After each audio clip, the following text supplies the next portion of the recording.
کہ ہم نے اس بزم کو اپنے مصطفیٰ کے لیے سجایا ہے اور اپنے مصطفیٰ کی تعریف کے لیے ہم یہاں اکٹھا ہوئے۔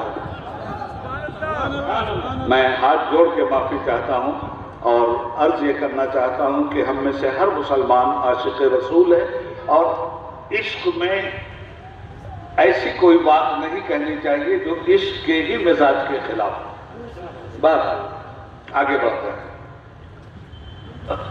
آج کی یہ مقدس رات جس کو ہم شب معراج کے نام سے جانتے ہیں، برادر محترم ایڈوکیٹ مجیب صاحب نے آپ کے شہر حیدرآباد میں اس روایت کو قائم رکھا ہے۔ میں انہیں اپنی طرف سے ان کے سارے اراکین کو اور ان کو مبارکباد پیش کرتا ہوں۔ مسلمانوں، اس بات کو یاد رکھیے گا کہ قومیں اپنی تاریخی دستاویز سے پہچانی جاتی ہیں۔ جس قوم کی کوئی تاریخ نہ ہو اس قوم کو مستقبل میں کوئی جگہ نہیں ملتی۔ ساری دنیا اپنی تاریخ کی حفاظت کے لیے ہر ممکنہ کوشش کرتی ہے۔ وہ تاریخ مذہب ہو، تاریخ ثقافت ہو، تاریخ تہذیب ہو، تاریخ تمدن ہو، تاریخ کلچر ہو، تاریخ علم و عمل ہو، ہر قوم اپنی تاریخ کی حفاظت کرنے کے لیے کوشاں رہتی ہے، اور جو قوم اپنی تاریخ اور اپنے ماضی سے اپنا رشتہ توڑ لیتی ہے، زمانہ اس کو ہمیشہ کے لیے فراموش کر دیتا ہے۔ اس لیے ہمیں اپنی تاریخ کے ساتھ وابستہ رہنا چاہیے، ہمیں اپنی زبان کے ساتھ وابستہ رہنا چاہیے، ہمیں اپنی شناخت کے ساتھ وابستہ رہنا چاہیے، ہمیں اپنے کلچر، اپنی تہذیب، اپنی ثقافت کے ساتھ زندہ رہنا چاہیے۔ دنیا میں قومیں مٹی ہیں جب انہوں نے عقیدے میں لچک دکھلائی، دنیا میں قومیں مٹ گئیں جب وہ بے عمل ہو گئیں، دنیا میں قومیں مٹ گئیں جب ان قوموں نے اپنی تہذیب کو چھوڑ کر دوسروں کی تہذیب کو اپنے اوپر مسلط کر دیا۔ ایسی قوموں کے چہرے غائب ہو جایا کرتے ہیں۔ اسی طرح اپنے دامن میں ہے کس لال و جواہر کی کمی، ہم کسی غیر کے دامن کی طرف کیوں دیکھیں؟ کیا 1400 سالہ تاریخ میں ہمارے پاس سیلیبریشن کے لیے کوئی تاریخ موجود نہیں ہے؟ دنیا جشن منا رہی ہے، تہوار منا رہی ہے، اپنے بزرگوں کی یادگار قائم کر رہی ہے۔ جس قوم کے پاس تاریخی اسناد نہیں ہے وہ قوم بھی افسانوں کو تاریخ کا درجہ دیتے ہوئے نہیں شرما رہی ہے، مگر جس قوم کے پاس تاریخ کا وہ زرین کارنامہ ہے جس کارنامے کا مقابلہ دنیا کی کوئی تاریخ نہیں کر سکتی، آج افسوس ہے کہ وہ قوم اپنی تاریخ سے ناآشنا اور نابلد ہو کے رہ گئی۔ گڈ فرائیڈے یہ عیسائی دنیا کی ایک تاریخ ہے، وہ سیلیبریٹ کرتے ہیں اس کو۔ رام نومی ہندو دنیا کا ایک افسانہ ہے، اسے تاریخ بنانے کی کوشش کر کے سیلیبریٹ کیا جا رہا ہے۔ سیاسی اعتبار سے 15 اگست ہندوستان کا جشن آزادی ہے، سیلیبریٹ کیا جاتا ہے۔ 26 جنوری ہندوستانیوں کا قومی تہوار ہے، سیلیبریٹ کیا جا رہا ہے۔ 26 جنوری جب سیلیبریٹ کی جائے گی تو ہندوستان کے قومی تہوار پر دھند نہیں پڑے گی، اور 15 اگست جشن آزادی جب سیلیبریٹ کیا جائے گا تو غلامی کے کالے ناگ آزادی کو ڈسنے کی ہمت نہیں کر پائیں گے۔ معلوم یہ ہوا کہ قومیں زندہ ہوتی ہیں اپنی تاریخی روایات کو سیلیبریٹ کرنے سے۔ جس کے صدقے میں کائنات پیدا ہوئی، ہم جشن میلاد النبی مناتے ہیں، ہم سیلیبریٹ کرتے ہیں۔ جشن قرآن، رمضان المبارک میں قرآن کریم کا نزول ہوا، ہم اسے سیلیبریٹ کرتے ہیں۔ تو ہر اس تاریخ کو سیلیبریٹ کرنا چاہیے اور ہر اس تاریخ کا جشن منا کر اگلی نسلوں کو اس تاریخ سے واقف کروانا چاہیے جس تاریخ میں ہمارے پاس کوئی تاریخی سند رب العالمین کی طرف سے آئی ہوئی۔ آج شب معراج ہے۔ شب معراج کو ہمیں عید کی طرح منانا چاہیے۔ اگر ہم 10ویں محرم کو غم کی طرح مناتے ہیں تو جس دن امام حسین علیہ السلام کی ولادت ہوئی ہے اس دن کو ہمیں خوشی کی طرح منانا چاہیے۔ سرور کونین کی آمد ہوئی، ہم میلاد النبی مناتے ہیں۔ یہ جو شب معراج ہے اس کی حیثیت کو سمجھنے کی کوشش کیجیے۔ میرا مطالعہ جہاں تک کام کر رہا ہے، میں اس کی روشنی میں بباغ دہل آپ سے کہتا ہوں کہ نبی اکرم نور مجسم نوشہ بزم جنت حضرت محمد مصطفیٰ صلی اللہ علیہ وآلہ وسلم کو جتنے بھی معجزات ان کے رب نے عطا فرمائے، حضور کے پاس جتنے بھی معجزے ہیں، سرکار دو عالم صلی اللہ علیہ وسلم کے سب سے بڑے معجزہ کا نام قرآن کریم ہے، اور اس معجزے کے بعد سب سے بڑا جو معجزہ ہے رسول پاک کی زندگی کا وہ شب معراج ہے۔ قرآن کے بعد چاند کا 2 ٹکڑے ہونا اتنا بڑا معجزہ نہیں ہے جتنا بڑا معجزہ معراج ہے۔ سورج کا پلٹ کے آ جانا اتنا بڑا معجزہ نہیں ہے جتنا بڑا معجزہ معراج ہے۔ انگشت مبارک سے صلح حدیبیہ کے موقع پر 1 کٹورا پانی میں کوثر دھارا کا بہوا دینا اور 1500 صحابہ اور ان کے اونٹوں کو پلوا دینا اتنا بڑا معجزہ نہیں ہے جتنا بڑا معجزہ یہ معراج ہے۔ تو جب قرآن کریم کے بعد سب سے بڑا یہ معجزہ ہمارے آقا کو ہمارے رب نے عطا کیا تو پھر امت کی کیا ذمہ داری ہے؟ میں سورہ کوثر پڑھوں آپ کے سامنے۔ اللہ تعالیٰ فرماتا ہے اِنَّا آتَيْنَاكَ الْكَوْثَرَ، میرے حبیب میں نے سارے جہان کی کثرت آپ کو عطا کر دی، تو ہمیں خوشی ہوگی یا نہیں ہوگی؟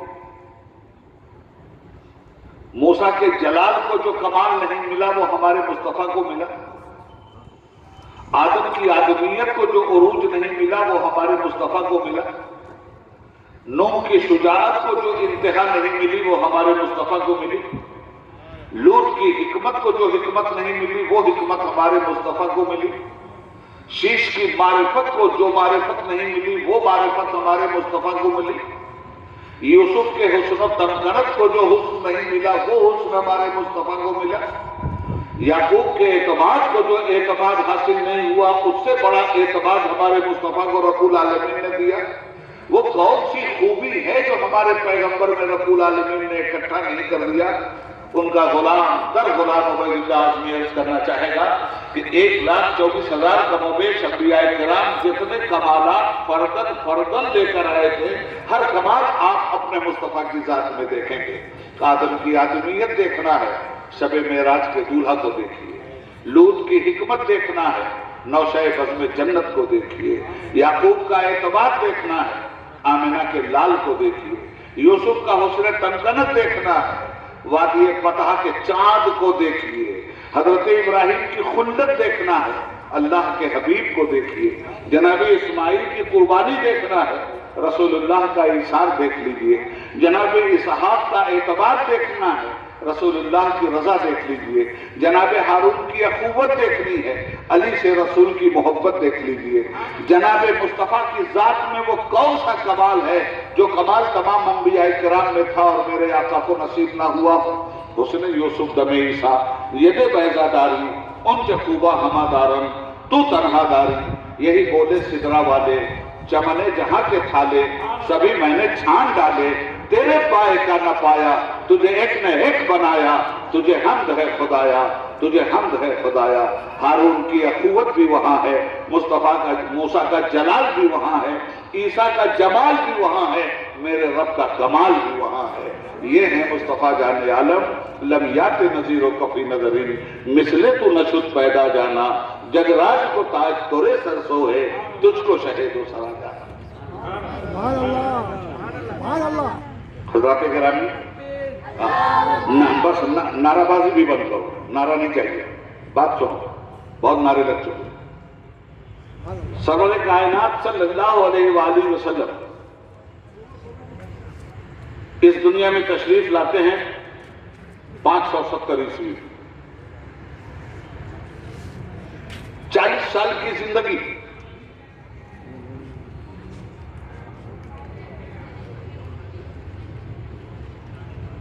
میں نبوت مخفی ہے۔ 40 سالہ زندگی بشریت مصطفیٰ کی ہے اور 23 سالہ زندگی نبوت مصطفیٰ کی ہے۔ نبی بشر بھی ہے، نبی نور بھی ہے۔ جو نبی کو بشر نہ مانے کافر ہے، جو نبی کو نور نہ مانے گمراہ اور بدبین ہے۔ سرور کونین کی حیثیت نوری بھی ہے اور خاکی بھی ہے۔ جب یہ خاک نہیں تھی تو نور نبوت پیدا کیا جا چکا تھا، اس لیے وہ نوری مخلوق ہیں، اور جب خاکی مخلوق بن کر کے آئے تو بشریت کے کمال کے منتہا بن کر کے آئے، اس لیے وہ بشری مخلوق بھی۔ تو عقیدے میں اس بات کو رکھ لینا، حضور بشر ہیں، حضور آدمی ہیں، حضور انسان ہیں۔ اسلامی عقیدے کے مطابق جو رسول کو انسان نہ مانے کافر ہے، جو مصطفیٰ کو آدمی نہ مانے کافر ہے، جو مصطفیٰ کو بشر نہ مانے کافر ہے، مگر جو اپنے جیسا بشر کہے وہ بھی بددین ہے۔ مصطفیٰ بشر تو ہیں مگر افضل البشر ہے، مصطفیٰ بشر تو ہیں مگر خیر البشر ہے، مصطفیٰ بشر تو ہیں مگر نور البشر۔ تو رینگتا ہے فرش پر اور عرش پہ ان کی رہ گزر، اب تو ہی خود انصاف کر، تو بھی بشر وہ بھی بشر۔ سبحان اللہ، سبحان اللہ۔ حضرات گرامی، 40 سال کی زندگی، بے غبار زندگی، جس میں نبوت کا اعلان نہیں، جس میں رسالت کا اعلان نہیں۔ اس 40 سال کی زندگی میں اہل مکہ نے ان کے شب و روز دیکھے، ان کی خلوت دیکھی، ان کی جلوت دیکھی، ان کا مسکرانا دیکھا، ان کا غم دیکھا۔ مسکراتے تھے جب یتیموں کے لبوں پہ مسکراہٹ کھیلتی تھی، اور روتے تھے جب کوئی یتیم روتا تھا۔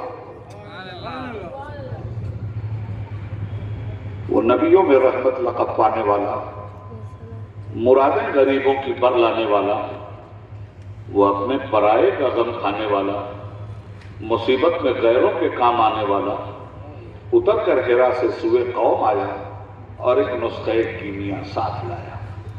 تو 40 سالہ زندگی پہ نگاہ ڈالیے۔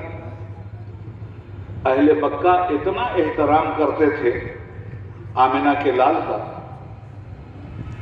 کہ لوگ حضور کو ان کے اوصافی نام سے یاد کرتے تھے۔ ذاتی نام لیتے ہوئے لوگ سوچتے تھے کہ کہیں سیدھے سیدھے نام لے لیں، بے ادبی نہ ہو جائے۔ سیدھے سیدھے محمد نہیں کہتے تھے، حالانکہ محمد بھی کہتے تو لفظ محمد کا اقرار کرنا ہی ان کی تعریف کے لیے کافی ہے۔ الذی یحمد حمدا بعد حمد، محمد اسے کہتے ہیں جس کی تعریف کر کے اس کے رب نے بھیجا ہو۔ آسمانوں میں تھے، احمد تھے۔ احمد کے معنی یہ ہیں کہ ان کے رب نے انہوں نے اپنے رب کی اتنی تعریف کی کہ ایسی تعریف کرنے والا کوئی بندہ پیدا نہیں ہوا نہ ہوگا۔ اور محمد کے معنی یہ ہیں کہ ان کے رب نے ان کی ایسی تعریف کی کہ ایسی تعریف رب نے کسی فرد بشر کی نہیں کی، وہ ہیں محمد۔ مگر اہل مکہ کیا کہتے تھے؟ حضور جب گزرتے تھے راستے سے تو کہتے تھے امین جا رہا، امانت دار جا رہا۔ حضور کو جب دیکھتے تھے تو کہتے تھے صادق جا رہا، سچا جا رہا۔ کبھی کبھی اوصاف کے نام بلندیوں کی معراج پہ پہنچ جایا کرتے ہیں۔ حضور کو صادق اور امین یہ دو لقب دیے تھے اہل مکہ نے نبوت کے اعلان سے پہلے۔ 40 سال کے بعد اعلان نبوت ہوا اور 23 سال تک ظاہری زندگی میں حضور سرگرم عمل رہے۔ نبوت کے اعلان کے بعد 13 سال کا دور مکہ میں گزرا ہے اور 10 سال کا زمانہ مدینہ میں گزرا ہے۔ میں اسی لیے کہتا ہوں کہ اپنی تاریخ سے وابستہ رہیے۔ نبوت کا اعلان 12 فروری 610 عیسوی کو ہوتا ہے، تو شروع میں تو اہل مکہ نے کوئی زیادہ تعارض نہیں کیا، مگر جب ان کے عقیدے پہ چوٹ پڑنے لگی، ان کے رسم و رواج جاہلیت پہ چوٹ پڑنے لگی،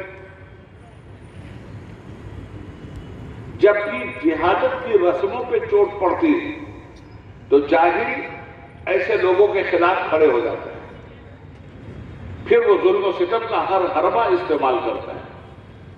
جب تک حضور نے جہالت کے خلاف نبوت کے مشن کے مطابق زبان نہیں کھولی تھی، یا جب تک حضور کو حکم نہیں آیا تھا کہ اب اس جہالت کے خلاف نبوت کے اسٹیج سے آپ اعلان کیجیے اور جہاد کیجیے، تب تک تو اہل مکہ کی نگاہوں کا نور یہی رسول تھے، تب تک تو ان کے دلوں کا سرور یہی رسول تھے۔ مگر جب حضور نے کہا اللہ ایک ہے تو لوگ خفا ہو گئے۔ ہم 360 420 معبودوں کو مانتے ہیں، یہ ایک خدا کی بات کرتے ہیں۔ جب حضور نے کہا بیٹیوں کو قتل مت کرو تو لوگ ناراض ہو گئے۔ جب حضور نے کہا چغل خوری مت کرو تو لوگ ناراض ہو گئے۔ جب حضور نے فرمایا کہ لوگوں کی بہو بیٹیوں پر ناپاک نگاہ مت ڈالو تو لوگ ناراض ہو گئے۔ جب حضور نے کہا کہ کسی مظلوم کو مت ستاؤ تو لوگ ناراض ہو گئے۔ جب حضور نے کہا لا الہ الا اللہ، اللہ کے علاوہ کوئی عبادت کے لائق نہیں ہے، تو زمانہ مقابلے پہ کھڑا ہو گیا۔ مگر اللہ کے نبی کو حکم تھا اللہ کا وَرَبَّكَ فَكَبِّرْ، میرے نبی میری کبریائی کا اعلان کیجیے۔ اب کبریائی کا اعلان کس ماحول میں ہو رہا ہے؟ کفر کے ماحول میں، شرک کے ماحول میں، ان کے عقیدے کے خلاف، ان کے عمل کے خلاف، ان کی تاریخ کے خلاف، ان کی جہالت کے خلاف، ان کی برائی کے خلاف اللہ کا نبی جب بول رہا ہے تو اکیلا ہے نہ مکے میں، اور جن لوگوں کے خلاف بول رہا ہے انہی کی تو کثرت ہے نہ مکے میں۔ چاروں طرف سے تیر چلنے لگے، گالیاں دی جانے لگی، ساحر کہا جانے لگا، مجنو کہا جانے لگا، پتھر پھینکا جانے لگا، کعبے میں نماز پڑھ رہے ہیں تو اونٹ کی اوجھڑی اوپر ڈالی جانے لگی۔ ہر ظلم و ستم نبی پہ روا رکھا گیا۔ حضور کا جرم کیا تھا؟ حضور کی غلطی کیا تھی؟ ان کی نگاہ میں حضور کا جرم یہی تو تھا کہ سارے جہان میں جو لوگ اپنی جبین ابدیت کو ٹھوکر مار رہے ہیں، وہ جبین ابدیت ایک خدا کے پاس آ جائے۔ آدمی جگہ جگہ سجدہ کر کے ذرے ذرے کا غلام ہو رہا تھا، زمین سے سجدہ مانگ رہی تھی، آسمان سجدہ مانگ رہا تھا، سورج سجدہ مانگ رہا تھا، چاند کی چاندنی سجدہ مانگ رہی تھی، اور وہ انسان زمین سے دانا پانی ملا تو زمین کو خدا بنا لیا، زمین کا سینہ پتھر نے توڑ دیا تو پتھر کو خدا بنا لیا، پتھر کا سینہ لوہے نے توڑ دیا تو لوہے کو خدا بنا لیا، لوہے کو آگ نے پگھلا دیا تو آگ کو خدا بنا لیا، آگ کو پانی نے بجھا دیا تو پانی کو خدا بنا لیا، پانی اور سمندر میں سونامی چاند کی چاندنی نے پیدا کر دی تو زمین سے اٹھ کے چاند کو خدا بنا لیا، چاند کا نور سورج نے چھین لیا اور رات ہو گئی تو دن نکل آیا۔ تو سورج کو خدا بنا لیا گیا. فلما رأى الشمس بازغة قال هذا ربي هذا اکبر. حضرات یہ عقیدے کی وہ خرابی تھی جس کے خلاف مصطفیٰ کھڑے ہوئے تھے. وہ ایک سجدہ جسے تو گرا سمجھتا ہے 1000 سجدوں سے دیتا ہے آدمی کو نجات. میرے نبی کہہ رہے تھے ایک در کی غلامی کرو، ہر در کی غلامی سے آزاد کر دوں گا تم کو. ایک رب کے سامنے جھک جاؤ، سب کے سامنے جھکنے سے انکار کر دو. اور جب ایک رب کے سامنے جھکے تو دنیا نے دیکھا کہ دریا کی روانی نے راستہ انہی کو دیا تھا. دنیا نے دیکھا کہ جبل شامخ انہیں کے سامنے پونا بن گیا تھا. دنیا نے دیکھا کہ مکہ کی دھرتی سے جو صدائے اللہ اٹھی تھی، آج ساری کائنات عالم میں لا الہ الا اللہ اور محمد رسول اللہ کا پرچم شان سے لہرا رہا ہے. یہ اس آواز کی طاقت تھی دوستو. اب کچھ لوگ مسلمان ہونے لگے. تو جب کچھ لوگ مسلمان ہونے لگے تب کفار و مشرکین کو بڑی پریشانی ہوئی اور انہوں نے سوچا کہ صاحب یہ دین اگر آگے بڑھ گیا تو ہماری چودراہٹ کا جنازہ نکل جائے گا. اس لیے کہ ان کے مذاہب کھانے پینے کے مذہب تھے، اور جو قوم بھی اپنے مذہب کو کھانے پینے کا مذہب بنا لے گی برباد ہو جائے گی. یاد رکھیے گا مذہب کھانے پینے کی چیز نہیں ہے. کھانے پینے میں حرام اور حلال کی تمیز بتلانے کی چیز ہے. اتنی دشمنی بڑھی، اتنی دشمنی بڑھی، اتنی دشمنی بڑھی کہ اہل مکہ نے جب تباہی کے ہر راستے کھولے اور حضور پر زندگی کا ہر راستہ بند کر دیا. نبی اکرم صلی اللہ علیہ وسلم نے 11 سال تک مسلسل کوششیں کی. صحابہ کاٹے گئے، مارے گئے، سولی پہ چڑھائے گئے، آگ میں بھونے گئے، کھجوروں کے اوپر باندھ کر ان کی ناک کے نیچے 2-2 کلو مرچیں رکھ کے سلگائے گئے. یہ سارا ظلم ہوتا رہا مکہ کی سرزمین. مگر اللہ کے حبیب کو حکم تھا کہ میرے حبیب صبر کے ساتھ، استقلال کے ساتھ دین کے کام کو جاری رکھیں. پھر جب اہل مکہ میں ایسی روحیں نظر نہیں آئیں کہ یہ لوگ ایمان لائیں گے تو نبی پاک صلی اللہ علیہ وسلم نے ایک دن قصد کیا طائف جانا. مکہ مکرمہ سے طائف تقریباً 80 اور 100 کلومیٹر کی دوری پہ پرفضا مقام ہے. 3 سردار تھے وہاں کے. حضور نے سوچا یہاں تو بہت کم لوگ مسلمان ہوئے، اب چلتا ہوں طائف، وہاں کے سرداروں کو سمجھاتا ہوں اللہ کا دین قبول کر لو، ایک خدا ہے مان لو، اس کی ذات میں، اس کی صفات میں کسی کو شریک مت کرو. سرکار گئے وہاں، تینوں کے سامنے اسلام پیش کیا. کیا جواب ملا طائف؟ رسول کی دعا کا جواب طائف نے پتھروں سے دیا تھا. رسول کے صبر کا جواب طائف نے جبر سے دیا تھا. رسول کے عدل کا جواب طائف نے ظلم سے دیا تھا. رسول کی انکساری کا جواب طائف نے گھمنڈ سے دیا تھا. رسول کے علم کا جواب طائف نے جہالت سے دیا تھا. رسول کی مروت کا جواب طائف نے فرعونیت سے دیا تھا. پھر اتنے پتھر مارے گئے میرے مصطفیٰ کو، اتنے پتھر مارے گئے کہ حضور زخموں سے چور ہو کر زمین پہ بیٹھ جاتے تھے. تو طائف کے اوباش اور گنڈے لڑکے اپنے سرداروں کی شہ پر رسول اللہ کے شانوں کو پکڑ کے اٹھاتے تھے، اور پھر نبی پاک پر چاروں طرف سے پتھروں کی بارش ہو رہی. میرے آقا کس ماحول میں اس اسلام کو پیش کر رہے تھے، جس اسلام کو آج کے مسلمان نے قبول کرنے کے بعد اس کا مذاق اڑانا شروع کر دیا ہے. کلمہ بھی پڑھتا ہے اور جہیز کی لعنت میں بھی مبتلا ہے. ایک عائشہ نامی لڑکی برباد نہیں ہوتی، خودکشی نہیں کرتی اگر یہ مسلمان اسلام کو سمجھ کر کے شادی کرتا اور اسلام کے حکم پر اپنی زندگی گزارتا. جہیز کی لعنت نے ایک مسلم بچی کو مارا ہے. جہیز کے نام پر اس قوم نے اپنی تاریخ کو برباد کیا ہے اور کہتے ہیں حضور نے جہیز دیا تھا. میں آپ سے کہنا چاہتا ہوں غلط بات کہتے ہیں لوگ کہ حضور نے جہیز دیا تھا. جب جناب فاطمہ سیدہ سلام اللہ علیہا سے شادی کا انتخاب کیا تھا مولا علی کے ساتھ رسول پاک نے، تو حضرت علی سے پوچھا تھا کہ علی تمہارے پاس کچھ ہے؟ تو جناب علی نے کہا تھا یا رسول اللہ میرے پاس ایک تلوار ہے، ایک زرہ ہے. حضور نے فرمایا اپنی زرہ بیچ دو اور شادی کا انتظام کرو. لڑکی والوں سے جہیز کا مطالبہ کرنا اسلام میں حرام ہے، حرام ہے، حرام. اور اگر اسی طرح سے اپنے بیٹوں کی مسلمان شادی کرنا چاہتا ہے تو روڈ پہ جیسے بھیک منگے بھیک مانگتے ہیں ویسے ہی بھیک مانگ کر کے اپنے گھر کا فرنیچر کیوں نہیں رکھتا، ویسے ہی بھیک مانگ کر کے کار کیوں نہیں خریدتا، ویسے ہی بھیک مانگ کر کے موٹر سائیکل کیوں نہیں خریدتا. کعبہ کس منہ سے جاؤ گے غالب؟ شرم تم کو مگر نہیں آتی. نبی کریم صلی اللہ علیہ وسلم کی سنت یہ ہے کہ بیٹیوں کے یہاں سے لیا نہ جائے، بیٹیوں کو دیا جائے. اور دینے کی ذمہ داری شوہر کی ہے. جو بیوی بنا کے لاتا ہے اس کی ذمہ داری ہے. آپ کو موٹر سائیکل چاہیے، آپ کو موٹر سائیکل نہیں چاہیے. جو بچی آپ کے گھر میں آ رہی ہے اس کی سواری کا آپ انتظام کیجیے. آپ کو گھڑی چاہیے، آپ کو گھڑی اس کے گھر سے نہیں چاہیے. آپ اپنے گھر سے گھڑی اس بچی کو دیجیے.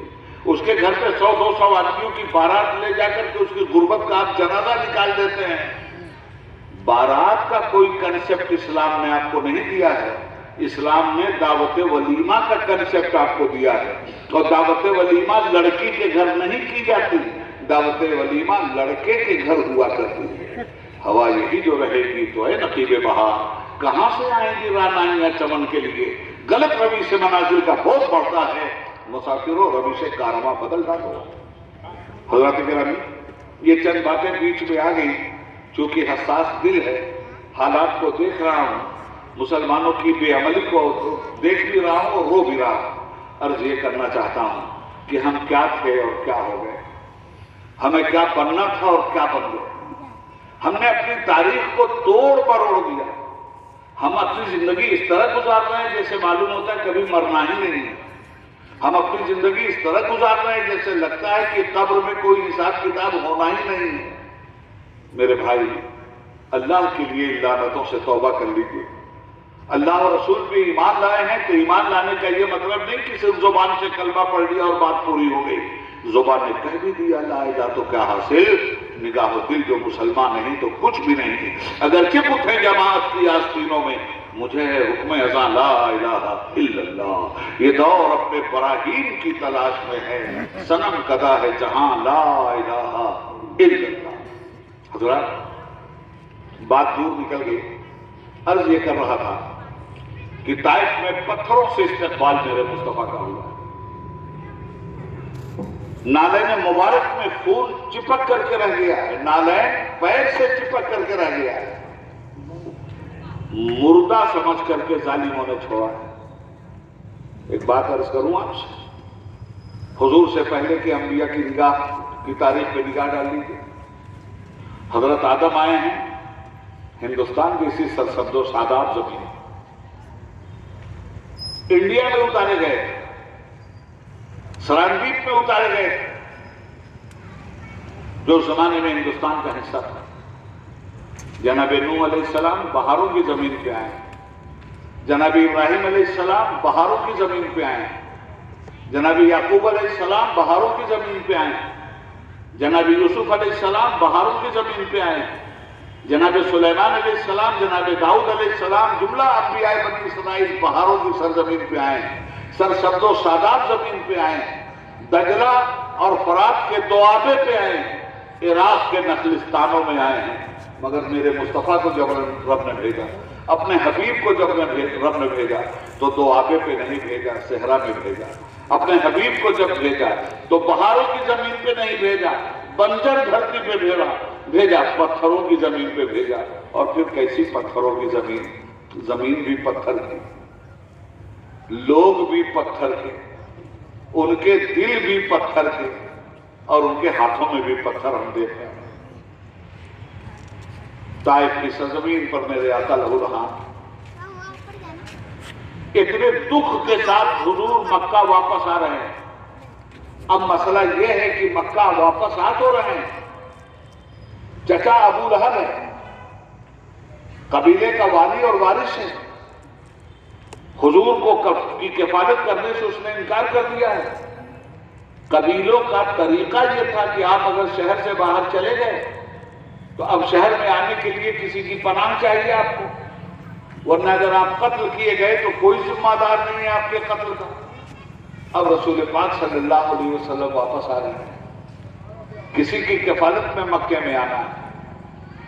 حضور اتنے رنجیدہ تھے، اتنے دکھی تھے، اس قدر غم و الم سے چور تھے رسول کہ ایک مرتبہ سیدہ عائشہ نے رسول پاک سے پوچھا تھا کہ میرے سرکار، آپ کو سب سے زیادہ تکلیف کب پہنچی اور کہاں پہنچی؟ حضور نے فرمایا عائشہ، آج بھی طائف والوں کے سلوک کو سوچ کر کے میں ہل جاتا ہوں۔ ایسی تکلیف میری زندگی میں کبھی نہیں آئی جو تکلیف اہل طائف نے دیا تھا۔ مگر ذرا ذہن تو دیکھیے، ظلم اپنے انتہا پہ ہے اور صبر بھی اپنی انتہا پہ ہے، زحمت بھی اپنی انتہا پہ ہے اور رحمت بھی اپنی انتہا پہ ہے۔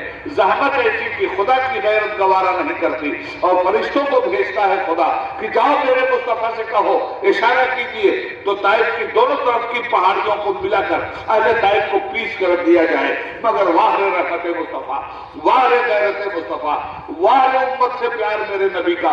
میرے آقا دعا کرتے ہیں، اللہم اہد قومی فإنہم لا یعلمون، اے میرے پروردگار اس قوم کو معاف کر دے، اسے ہدایت کا نور عطا فرما دے۔ اے میرے مولا یہ مجھے نہیں پہچانتے۔ حضور نے فرمایا میں ان کے لیے بد دعا نہیں کروں گا۔ آج انہوں نے مجھے پتھر مارا ہے، ہو سکتا ہے کل ان کی نسلوں سے میرے اللہ کی وحدانیت کا نور جاگے، کل ان کی نسلوں میں میرے اللہ کی وحدانیت کا نور جاگے، کل ان کی نسلوں میں میری رسالت کا پرچم لہرایا جائے۔ کتنی دور رس میرے نبی کی نبوت تھی، کتنی دور رس میرے نبی کی فراست تھی۔ رسول پاک نے انہیں معاف کیا تھا، مگر جس دکھ کے ساتھ حضور آئے تھے اپنے دکھ کا اظہار ماں عائشہ صدیقہ رضی اللہ تعالیٰ عنہ سے کیا اور مدینے میں کیا۔ جب واپس آئے اب کیا کچھ نہیں حضور کے ساتھ کیا گیا تھا بتائیے؟ مجنوں کہا گیا، ساحر کہا گیا، جادوگر کہا گیا، پتھر مارا گیا، قتل کرنے کی کوشش کی گئی، سوشل بائیکاٹ کیا گیا۔ مطلب یہ کہ جتنا کسی کو بے عزت کیا جا سکتا ہے دنیا میں وہ سب کچھ ان بے عزت لوگوں نے اس باعزت رسول کے ساتھ کیا تھا۔ تو جب رسول اتنا دکھی ہو گئے، اتنا ٹوٹ گئے، واپس آئے، حتیم میں سو رہے تھے۔ ایک روایت ہے کہ اپنی پھوپھی جات بہن کے ہاں سو رہے تھے، ایک روایت ہے کہ حجر میں سو رہے تھے، مگر ٹوٹے ہوئے تھے میرے مصطفیٰ، دکھ غم کے مارے تھے میرے مصطفیٰ۔ ایسے ہی عالم میں جناب جبریل امین علیہ السلام 70,000 فرشتوں کے ساتھ ایک سواری براق لے کر مکے کی دھرتی پہ نازل ہوتے ہیں اور کہتے ہیں اے مصطفیٰ زمانے میں تو آپ کو نہیں پہچانا، آئیے چلیے عرش والے بیتاب ہے آپ کی عزت کرنے کے لیے۔ اس زمانے میں تو آپ کو پتھر مارا ہے، عرش کے فرشتے آپ پر پھول برسانے کے لیے تیار ہیں۔ اس زمانے میں تو آپ کی قدر نہیں کی ہے، مگر پروردگار عالم کی وہ مخلوق جو ملائے اعلیٰ میں رہتی ہے، یا رسول اللہ آپ کے اوپر درود و سلام کے گلدستے نچھاور کرنے کے لیے تیار ہے۔ مصطفیٰ اٹھیے، رب نے آپ کو بلایا۔ جب اتنا ٹوٹ گئے مصطفیٰ تو رب العالمین نے دل جوئی کا پھر وہ راستہ پیدا کیا۔ میرے محبوب کو مارا گیا ہے، میرے محبوب کی شان یہ نہیں سمجھتے ہیں، میں دکھاتا ہوں کہ میرے محبوب کی شان کیا ہے۔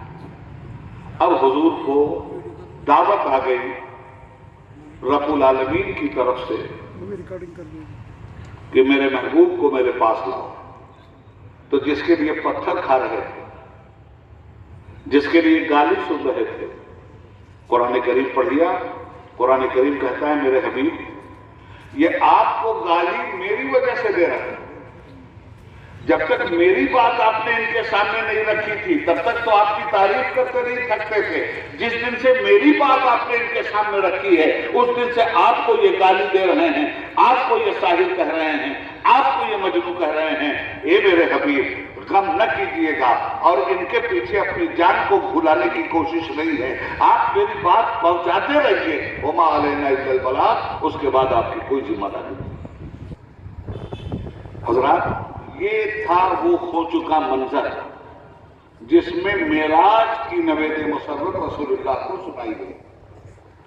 میں نے سوچا کہ پہلے ذرا میں آپ کے سامنے تاریخ کا پس منظر رکھ دوں۔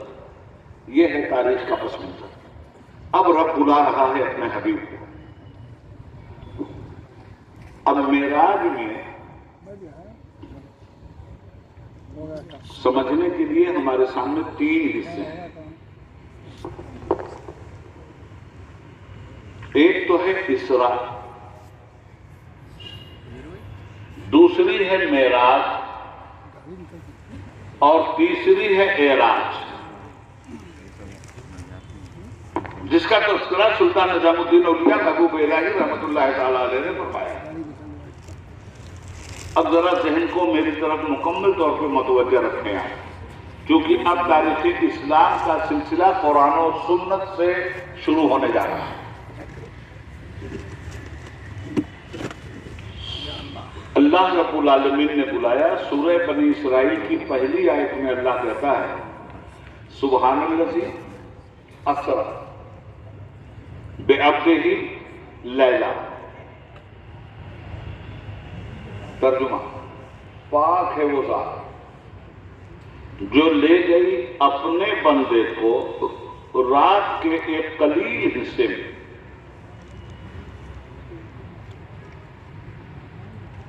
من المسجد الحرام الی المسجد الاقصی، مسجد حرام سے مسجد اقصی تک۔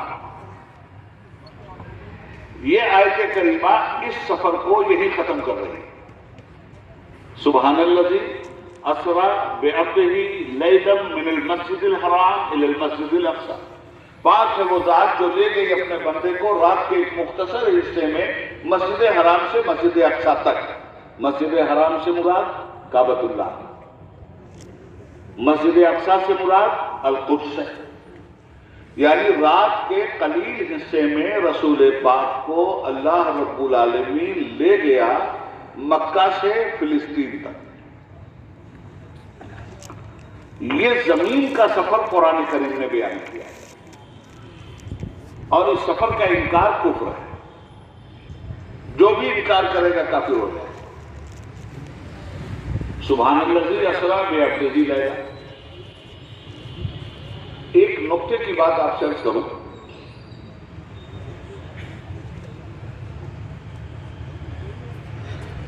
اللہ تعالی جب حضور کو لے جا رہا ہے تو کیا کہہ کے لے جا رہا ہے؟ رسول بھی تھے اللہ کے، نبی بھی تھے اللہ کے۔ قرآن یہ نہیں کہتا سبحان الذی اسری بنبیہ لیلا، قرآن یہ بھی نہیں کہتا سبحان الذی اسری برسولہ لیلا، پاک ہے وہ ذات جو لے گئی اپنے رسول کو راتوں رات۔ نہ، قرآن کہتا ہے سبحان الذی اسری بعبدہ لیلا، پاک ہے وہ ذات جو لے گئی اپنے بندے کو راتوں رات۔ اب یہ چیز محل نظر ہے، یہ حضور کی بندگی ہے جو جا رہی ہے۔ رسالت نام ہے اللہ کے پاس سے بندوں کے پاس آنے کا، اور بندگی نام ہے بندوں کے پاس سے چل کر اللہ کے پاس جانے کا۔ تو رسول کی رسالت کے حوالے سے معراج کی بات نہیں کی جا رہی، رسول کی ابدیت کے حوالے سے بات معراج کی جا رہی ہے کہ ابدیت اپنے اخلاص میں اگر منتہائے کمال کو پہنچے تو معراج کا منصب دے دیا جاتا ہے۔ سبحان الذی اسری بعبدہ لیلا من المسجد الحرام الی المسجد الاقصی۔ کیا مقصد تھا، کیوں کروائی گئی یہ معراج؟ اس لیے کہ حضور کا دل بہت ٹوٹا تھا، بے پناہ ظلم ہوئے تھے، تو زخموں پہ مرہم رکھنے کا یہ ایک راستہ قدرت نے اپنے حبیب کے لیے نکالا. اور جب سرکار کی معراج شروع ہوئی تو ایک سواری آئی تھی نا. اچھا ذرا آسان زبان میں بات کروں تاکہ آپ اچھی طرح سے سمجھیں. ایک سواری آئی. آج تو سائنس کا زمانہ ہے نا بھائی. آج سے 500 برس پہلے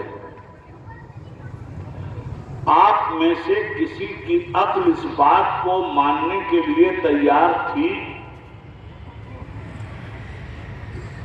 کہ ایک ایسی مشین آئے گی جس پر بولنے والا بولے گا اور میلوں لوگ سنیں گے؟